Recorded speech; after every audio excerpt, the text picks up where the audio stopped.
KPHB ఈ పదంతో పెద్దగా పరిచయం అక్కర్లేదు. సోషల్ మీడియాలో విపరీతంగా ఫేమస్ అయిన ఏరియా. ఇప్పుడు మరో కొత్త వార్తతో కేపీహెచ్బీ పేరు మారుమ్రోగుతుంది. ఏంటా అని అనుకుంటున్నారా?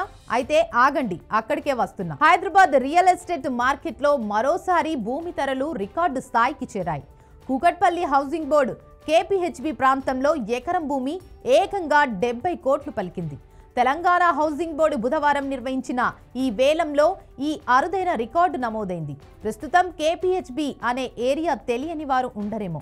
ప్రస్తుతం ఈ ఏరియాలో ఉన్న భూములు కాసుల వర్షం కురిపిస్తున్నాయి. ఎందుకంటారా? కేపీహెచ్బీ ఎకరం దాదాపు 70 కోట్ల చొప్పున గోద్రేజ్ ప్రాపర్టీస్ సంస్థ దక్కించుకుంది. దీంతో ఒక్కసారిగా కేపీహెచ్బీ పేరు మరోసారి మారుమ్రోగిపోయింది. నిజానికి కేపీహెచ్బీలో 7.8 ఎకరాల ప్రభుత్వ భూమిని విక్రయించేందుకు హౌసింగ్ బోర్డు గత నెలలో నోటిఫికేషన్ జారీ చేసింది. దీంతో ఈ 7.8 ఎకరాల కొనుగోలు చేసేందుకు 4 ప్రముఖ కంపెనీలు పోటీ పడ్డాయి. గోద్రేజ్ తో పాటు Aurobindo realty, Prestige Estates, Ashoka builders వంటి దిగ్గజ సంస్థలు పాల్గొన్నాయని housing board vice chairman VP Gautam వెల్లడించారు. సుమారు 3 గంటల పాటు హోరాహోరీగా సాగిన ఈ వేలంలో బిడ్డు ధర 46 సార్లు పెరిగింది. పోచారం, గాజుల రామరం టౌన్షిప్లలో అసంపూర్తిగా ఉన్న 3 టవర్లను విక్రయించడం ద్వారా కార్పొరేషన్ కు 70.11 కోట్ల ఆదాయం చేకూరింది.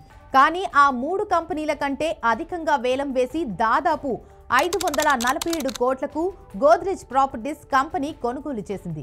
దీంతో ఒక్కసారిగా రియల్ ఎస్టేట్ రంగంలో కేపీహెచ్బీ రికార్డును నెలకొల్పింది. ఈ భూమి అమ్మకం ద్వారా వచ్చిన ఆదాయాన్ని రాష్ట్రంలోని పేద మధ్యతరగతి ప్రజల గృహ నిర్మాణ అవసరాల కోసం వినియోగించనున్నట్లు ప్రభుత్వం స్పష్టం చేసింది. ముఖ్యంగా తెలంగాణ ప్రభుత్వం ప్రతిష్టాత్మకంగా చేపట్టిన ఇందిరమ్మ ఇళ్ల నిర్మాణం పథకానికి ఈ నిధులను కేటాయించనున్నారు. ఈ పథకం కింద లబ్ధిదారులకు ప్రభుత్వం 5 లక్షల ఆర్థిక సహాయం అందిస్తున్న విషయం తెలిసిందే. ఇదిలా ఉండగా మరోవైపు రాజీవ్ స్వగృహ కార్పొరేషన్ కూడా తన ఆస్తులను విక్రయించింది.